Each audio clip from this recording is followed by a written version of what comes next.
Assalamualaikum warahmatullahi wabarakatuh. Perkenalkan saya Anang Wahyusjati, dosen Prodi Perencanaan Wilayah dan Kota Universitas Diponegoro.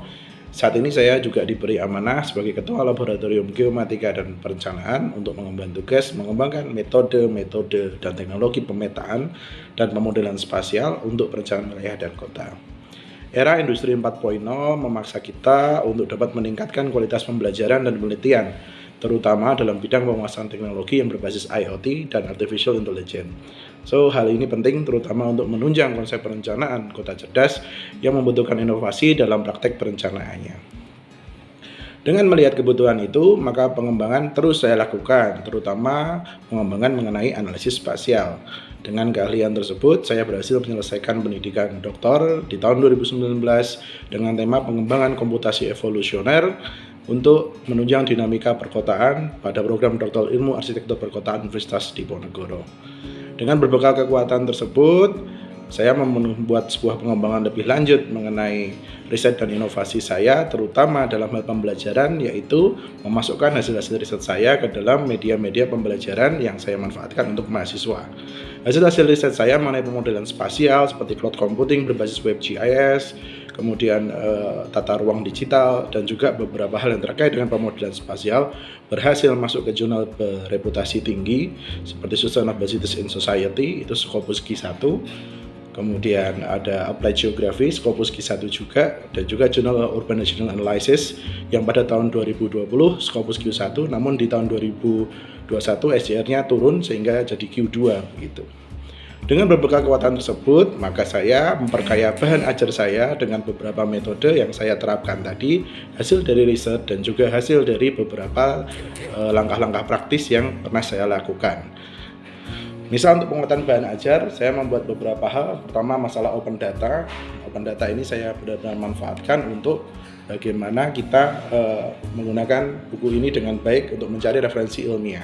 Lalu didukung juga dengan buku dinamika dan lahan perkotaan dari sisi pemodelan spasial. Jadi di sini nanti lengkap mahasiswa dapat membaca dengan baik bahan-bahan ajar saya mengenai bagaimana memodelkan spasial secara baik dan benar. Nah, dari sinilah saya menggagas mata kuliah dengan nama analisis spasial. Walaupun mata kuliah ini mata kuliah peminatan khusus atau biasa disebut dengan mata kuliah pilihan, tetapi mata kuliah ini benar-benar saya desain dengan baik supaya mengembangkan skill mahasiswa. Bobot mata kuliah ini adalah 3 SKS yang diajarkan di semester 6. Semester di mana mahasiswa membuat persiapan untuk pengkhususan diri atau spesifikasi untuk mengambil penelitian dan tugas akhir. Analisis spasial ini sudah menerapkan pola-pola baru dalam pembelajarannya, seperti bagaimana memanfaatkan big data spasial, bagaimana melihat fenomena tidak hanya dari matra 2 dimensi, tetapi juga dari matra 3 dimensi. Nah, ini yang terus saya kembangkan sehingga mata kuliah ini menjadi salah satu favorit bagi mahasiswa yang mengambil tugas akhir dengan tema pemodelan spasial. Sesuai dengan RPS yang saya rancang, begitu. Jadi capaian pembelajaran mata kuliah ini adalah mahasiswa mampu menyusun model analisis spasial sebagai masukan atau solusi perencanaan spasial berbasis big data dan kecerdasan buatan. Dengan penguatan pada aspek pengetahuan, yang pertama, mahasiswa mampu menggunakan metode analisis spasial dengan baik. Nanti ada banyak pilihan metodenya, begitu. Kemudian mampu melakukan harvesting data ya terhadap big data dari berbagai sumber, lalu mampu membuat model prediksi. Jadi bagaimana land use change analysis, lalu bagaimana dia berkembang untuk melihat kota dari 10-20 tahun mendatang sehingga perencanaan ini akan berdampak seperti apa pada lingkungan. Ini dilakukan mahasiswa selama perkuliahan kami. Kemudian tiap individu diminta untuk memilih studi kasus yang diselesaikan dengan salah satu tools yang dipilih dalam mata kuliah analisis spasial ini. Bobot studi kasus ada 50% dengan UTS dan UAS masing-masing 25%, sehingga memang bobot dari mata kuliah ini terutama adalah bagaimana keahlian atau skill mahasiswa membuat model analisis spasial dan merupakan sebuah solusi bagi permasalahan-permasalahan spasial terutama dalam physical planning yang ada di perencanaan wilayah dan kota. Mata kuliah ini juga mengajak mahasiswa untuk mampu menuliskan kembali hasil-hasil dari simulasinya, ya, karena memang mata kuliah ini sifatnya ada sedikit simulasi dan beberapa contoh simulasi dari saya, sehingga mahasiswa mampu mempraktekkan itu dengan baik dan nanti akan bisa menuliskannya ke dalam paper ilmiah sederhana yang jadi dasar untuk mengambil mata kuliah metodologi penelitian terkait dengan riset-riset yang berbasis pada pemanfaatan instrumen analisis spasial dan bersifat eksperimental seperti pemanfaatan pemodelan analisis spasial. Nah, itulah mengapa analisis spasial ini menjadi penting dan menjadi satu inovasi yang terkini untuk perencanaan wilayah dan kota, dan ke depan mata kuliah ini akan terus saya kembangkan sesuai dengan riset-riset yang telah saya lakukan. Bagaimana saya mengajarkannya? Mari kita lihat video pengajaran analisis spasial bagi berikut. Terima kasih. Assalamualaikum. Assalamualaikum warahmatullahi wabarakatuh, teman-teman 2019 ya. Jadi hari ini kita akan banyak membahas tentang contoh-contoh simulasi yang menggunakan random forest algorithm dan GeoBia. Jadi apa itu random forest dan apa itu GeoBia? Sebenarnya kita ada beberapa terminologi pemrosesan citra satelit begitu. Nah, nanti yang sore dilanjut dengan instalasi ya. Mas, siapa tadi yang janji dengan saya? Mas Tio ya. Mas Tio nanti udah janjian dengan saya untuk instalasi Orfeo. Kita download Orfeo dulu, toolbox, sama menguji Python yang kemudian. Kalau untuk terset udah nggak ada masalah ya, udah bisa dicoba ya teman-teman yang untuk pertemuan lalu? Bisa Pak. Bisa ya. Untuk predik berapa tahun yang kemarin, yang minggu lalu?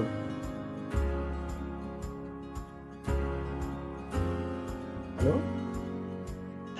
20 tahun Pak. 20 tahun, oke. Nah, ya itu makanya citra satelitnya kalau bisa yang clear lah. Nah ini nanti coba saya kopikan yang Sentinel ya, sama si Tio tadi saya udah janji, saya nyediakan citranya begitu. Buku saya yang dinamika perkotaan.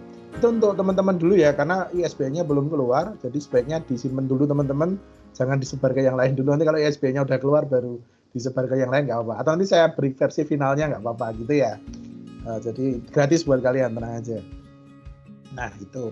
Terus kemudian hari ini saya mau coba simulasikan, ya bukan simulasi, kita diskusi ya beberapa paper saya yang udah terbit di jurnal internasional bereputasi begitu, Scopus Q1, dan juga dengan RDM saya bimbingan. Ini alhamdulillah ada yang daftar 6 ya.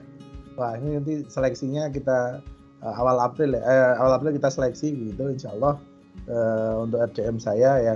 Kalau memang nanti ada yang bagus lebih dari 2, mungkin saya akan masukkan lebih dari 2 begitu di RDM saya, dan khususnya untuk mendapatkan beasiswa insya Allah saya sediakan, karena saya ada beberapa hibah penelitian, jadi teman-teman nanti bisa incas di sana. Bukan hanya hibahnya tapi juga bagaimana teman-teman ikut di beberapa project di lab begitu, sehingga teman-teman berbasis case study bisa langsung incas di pekerjaan yang untuk kerja praktek, terus lanjut untuk tugas akhir dengan materi penguasaan analisis spasial yang sama. Nanti mungkin sementara yang Smart City kantornya belum jadi begitu, tapi kita nanti bisa kumpul di Segas begitu dengan senior-senior yang udah ada. Ini yang paling baru sih Givari ya, Givari udah mau lulus, Givari 2018 ya berarti ya. Dia ngambil isochron model dan beberapa hal yang terkait dengan modeling vektor begitu. Ini kan kita sampai mid kita belajar modeling raster.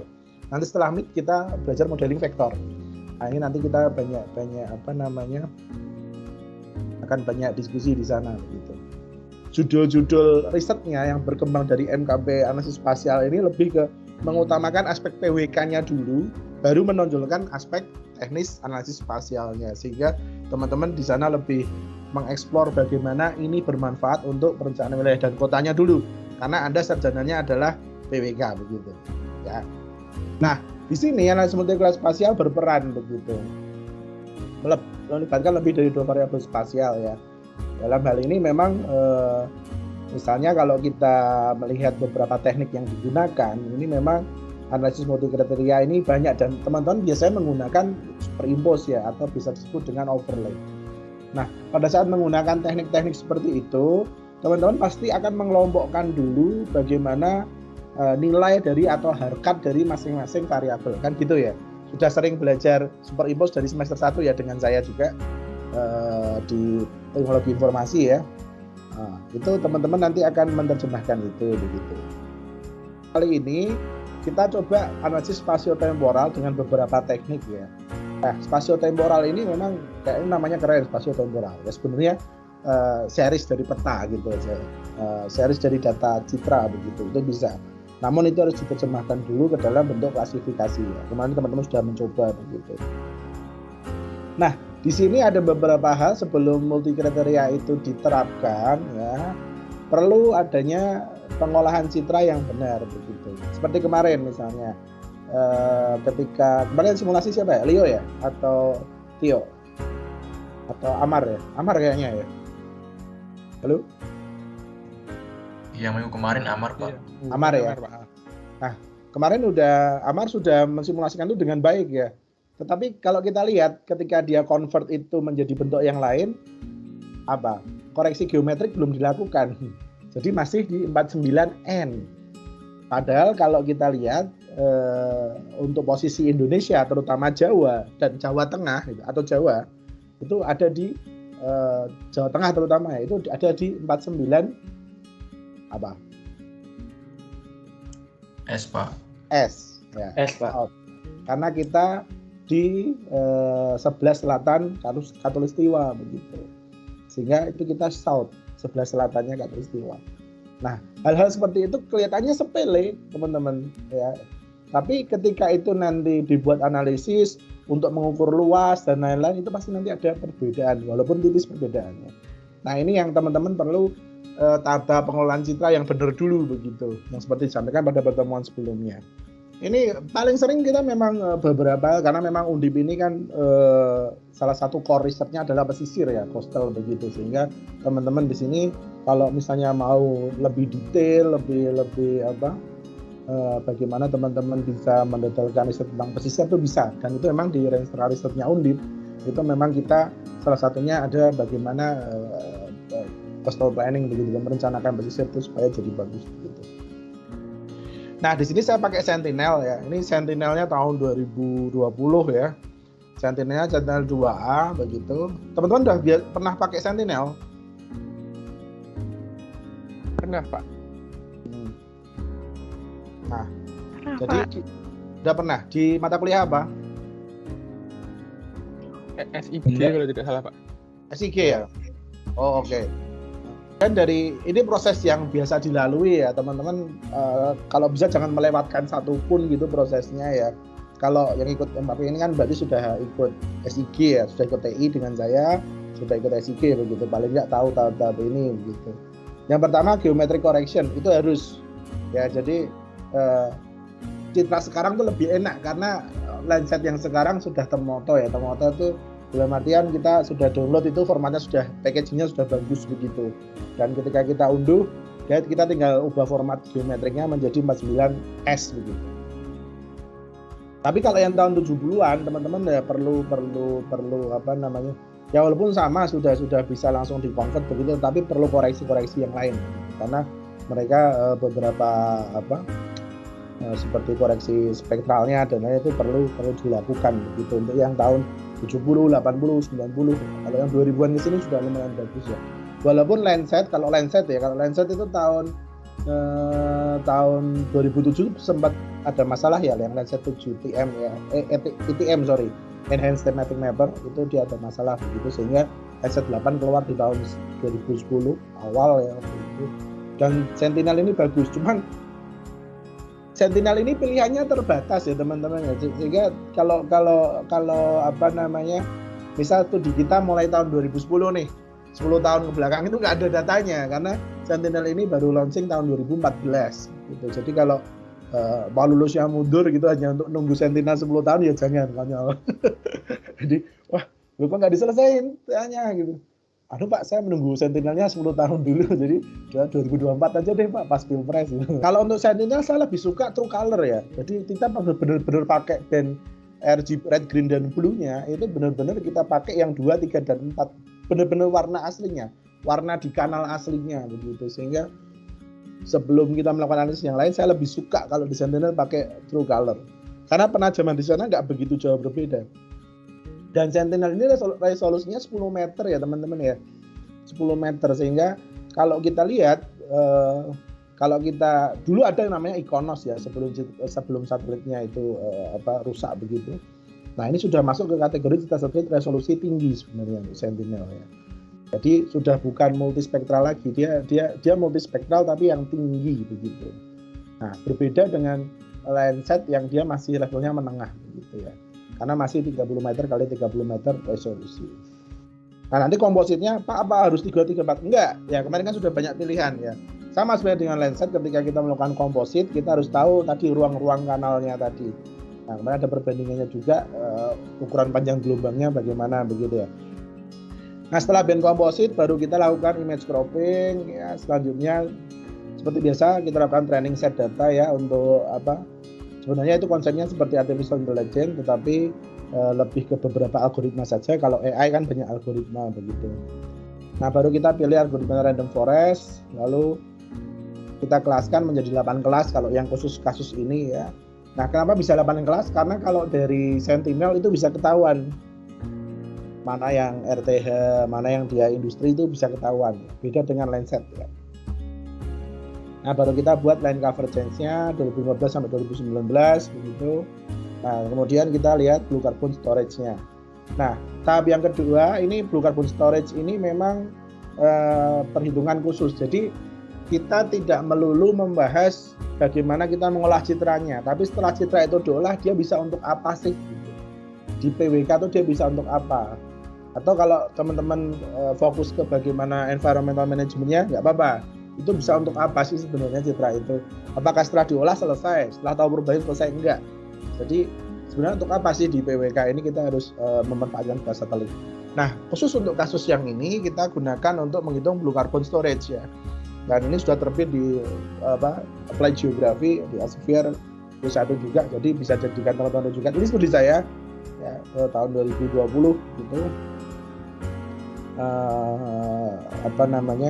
Waktu dapat hibah dari Fakultas Teknik kalau nggak salah, saya dari Fakultas Teknik, dan ini workflow-nya sudah jelas begitu sehingga kita bisa olah itu dengan baik. Nah, beberapa tahapan tersebut kemudian kita coba beralih ke bagaimana data inputnya begitu. Nah, di sini memang ada beberapa data input yang perlu teman-teman ketahui begitu. Nah, seperti misalnya satellite imagery. Nah, basemap tetap menggunakan yang dari BG ya, kemudian coastal population ini jelas. Terus build-up area ini dari primary survey tetap ada ya, nanti digabung begitu. Nah, yang tabel 3 ini lebih penting karena di sini ada dari Tian Tian Ma ya. Jadi Tian Tian Ma ini orang yang merumuskan bagaimana land use itu ada korelasinya dengan blue carbon storage begitu. Nah, jadi di sini water body itu dia dapat menampung karbon itu berapa, tidal flood berapa, coastal marsh berapa, mariculture itu ya semacam pembibitan dan lain-lain begitu. Terus build up-nya berapa, kalau build up langsung 0 ya. Terus mangrove seperti apa, cultivated area seperti apa. Cultivated area ini cropland termasuk ya. Kemarin kan teman-teman ada cropland juga, jadi itu termasuk ke cultivated area. Lalu ada barren, lahan kosong ya, itu nanti skornya seperti apa. Nah, persamaan 1 ini sebenarnya untuk persamaan random forest-nya. Jadi ketika X dan Y nilai pixel itu mendekati, maka begitu. Begitu terus iterasinya ya, sehingga nanti bagaimana X, Y, I, dan J itu akan saling memenuhi nilai fungsinya, sehingga nanti bagian pixelnya itu bisa mengenerate sesuatu yang dia tidak bergantung hanya pada nilai yang mayoritas begitu. Sedangkan kalau sistem klasifikasi yang lain dia bergantung pada mayoritasnya seperti apa. Nah, kemudian ini stratified dan multiple ya. Jadi disesuaikan. A ini untuk luas dari masing-masing land covernya ini. Jadi luasnya berapa. Nah, di sini dilihat nanti satuannya dia ke hektar ya, karena di sini ada standarnya ton per hektar. Nah, luasnya berapa, nanti tinggal dikalikan blue carbon storage-nya berapa ya, untuk berapa ton per hektarnya begitu. Nah, ini identifikasi awal dulu ya. Tentu tetap kita ada survei primernya ya, ada ke lapangannya, kita cek benar. Dan di sini ada 9 industrial park begitu yang kita lihat. Ini yang paling baru ya. Jadi sekarang itu yang kawasan industri Kendal ya, KIK ya, itu buat jalan sendiri. Jadi dari pelabuhan ke KIK ke pelabuhan itu ada jalan tembusnya begitu. Nah ini udah mulai kelihatan sebenarnya di tahun 2019. Sekarang udah jadi, saya udah ke sana, udah lewat jalan itu juga begitu. Dan apa namanya, ya emang sih nanti harapannya dia nggak lewat Pantura yang pasti nambah beban juga. Dan sekarang pilihannya di sini. Nah dari 9 area industri ini memang kita lihat beberapa perubahannya begitu. Nah selanjutnya untuk model blue carbonnya, setelah klasifikasi tadi ya ada sekitar 8 kelas ya, water body, tidal flood, coastal marsh, mariculture, build up, vegetation, cultivated area, dan barrelland. Nah setelah kita lihat konversi ke blue carbon storage-nya di sini, jadi ada perhitungannya. Ini gains, ini losses-nya berapa ton. Nah itu kita bisa buat simulasi grafiknya juga ya. Bagaimana sebenarnya kalau kita lihat sebenarnya land cover apa sih yang paling banyak berkurang saat pembangunan atau saat industrialisasi tadi. Kalau dilihat grafik gain lossesnya kira-kira apa teman-teman? Ini warnanya sesuai dengan warna klasifikasi land use-nya ya. Land cover. Ini yang paling banyak vegetation ya. Jadi vegetation ini banyak yang berkurang selama proses industrialisasi tadi. Nah ini sebenarnya yang dibutuhkan PWK. Jadi bukan hanya bagaimana kita mengolah citranya, bagaimana kita menggunakan metode spasialnya, tetapi bagaimana ini memberikan satu wawasan untuk perencanaan wilayah dan kota ketika kita menemukan analisis yang seperti ini. Bagaimana memaknainya dan bagaimana kita menerapkan kembali dalam evaluasi terutama dalam kaitannya dengan perencanaan tata ruang tadi, sehingga tahu kalau berubah seperti ini banyak ya yang vegetasi yang berubah. Kalau vegetasi berubah berarti blue carbonnya kurang dong. Nah kalau kurang bagaimana? Lihat rencana tata ruang, rencana tata ruangnya bukan industri nih seharusnya begitu. Nah ini hal-hal yang perlu teman-teman pikirkan untuk bisa menjadi bahan evaluasi nanti. Nah begitu teman-teman, ini referensinya begitu, Anda bisa baca di paper saya yang flight geography. Kalau diunduh dari SSO kan bisa ya, bisa masuk menggunakan Scopus begitu. Paper saya yang 2020 tadi yang quantifying carbon storage tadi basis Sentinel. Kalau yang Urban Heat Island ini saya pakai model transisinya Markov ya. Model transisinya saya pakai Markov dan memprediksikan Urban Heat Island sampai dari tahun 98 ke 2018 terus 2018 ke 2038 gitu. Jadi itu yang saya lakukan karena 20 tahunan begitu, dan alhamdulillah ya itu hasil disertasi saya. Kalau yang 2019, kalau yang 2020 itu sudah lulus, jadi udah pakai metode yang lebih aneh-aneh lagi gitu.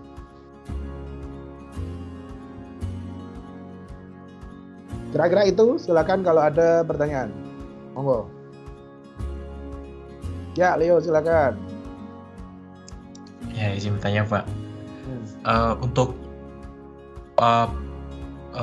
proyeksi penggunaan lahan, entah itu 5 tahun, 10 tahun, atau 20 tahun ke depan, entah itu menggunakan Markov chain, lalu yang kedua tadi Geobia, terus satunya lagi random forest ya Pak? Bukan, kalau Markov chain bandingannya sama Molluske, sama apa? Oh iya benar. Monte Carlo atau ANN. Gimana? Ya, Markov chain sama ya Molluske. Nah itu untuk hasil analisis perubahan proyeksi penggunaan lahannya itu ada tes validasinya nggak Pak? Untuk kita bisa tahu hasil analisis kita ini valid atau enggak gitu Pak? Oh ada. Namanya kappa index itu. Jadi begini, yang diuji itu bukan prediksinya, tetapi perjalanan ke prediksinya. Jadi misalnya gini ini kita di 2022 ya. Nah, kita mau predik 20 tahun, berarti di 2042 ya. Ya benar ya, 20 tahun 2042 ya. Nah, sedangkan 2022 ini adalah data dari misalnya di 2002 ini dianggap sebagai prediksi misal. Berarti kita bisa pakai 2002 plus 1982 ya benar ya. Nah, Kita coba simulasikan dulu untuk tes ya, untuk tes algoritmanya. Itu kita simulasikan dulu 1982 dengan 2002 itu sama yang tahun 2002 itu kapannya bagaimana? Nah, kalau itu sudah ketemu validasinya di atas 50% baru digunakan untuk mempredik yang 20 tahun setelah 2022. Jadi yang diuji validasinya bukan yang next-nya. Nah ini yang nggak tahu pasti akan bicara gini, loh prediksi belum terjadi apa menjadi validasi? Nah sekarang saya mau tanya, Anda memproyeksikan penduduk tepat nggak? Ya kan? Iya. Ya, ini namanya metode. Ya, jadi kita pakai proyeksi penduduk banyak salahnya loh. Serius, kalau mau dibilang Anda pakai apa? Trend line, pakai apa? Pakai metode-metode P0 plus P1, itu metode. Pasti bener? Enggak. Tapi itu cara untuk mendekati, gitu. Ya, jadi ini namanya pendekatan, approach. Ya, jadi tidak bisa kita menggunakan, makanya saya selalu bilang, loh model kok 100% bener, nggak ada. Itu bukan saya yang bilang, namanya Jean Paul Rodriguez, silakan dicari bukunya. Ya, jadi model itu nggak bisa 100% benar, tetapi dia bisa menjelaskan ya fenomena yang sedang terjadi, itu model. Sehingga kita kerjakan di analisis spasial ini semua model. Ya. Jadi yang divalidasi tidak tahun yang T plusnya, enggak, justru T-nya ini divalidasi. Apakah benar model yang digunakan itu tahun 82, tahun 2002, kita cari T-nya berapa, terus prediksinya digunakan untuk ke 2022, mirip enggak? Dicari kapannya. Kalau itu di atas 50%, pakai untuk memprediksi itu ke 20 tahun. Begitu caranya, yuk. Gitu ya? Halo? Ya, berarti izin menanggapi Pak. Berarti untuk tes koefisien kapanya itu diambil waktu pengambilan sampel ya Pak? Enggak. Setelah itu di running begitu. Kalau kappa yang sampel itu beda lagi, itu teknik remote sensing untuk mengetahui bias, untuk mengetahui akurasi citra. Nah, yang ditanya akurasi citra atau akurasi model.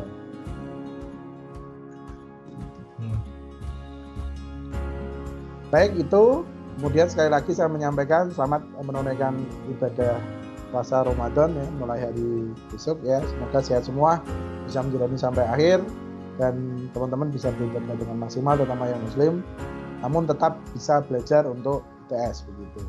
Semoga sukses dua-duanya. Itu terima kasih. Kalau ada pertanyaan ya saya cukupkan. Assalamualaikum warahmatullahi wabarakatuh. Waalaikumsalam. Waalaikumsalam. Terima kasih Pak Anan. Makasih Pak. Sama.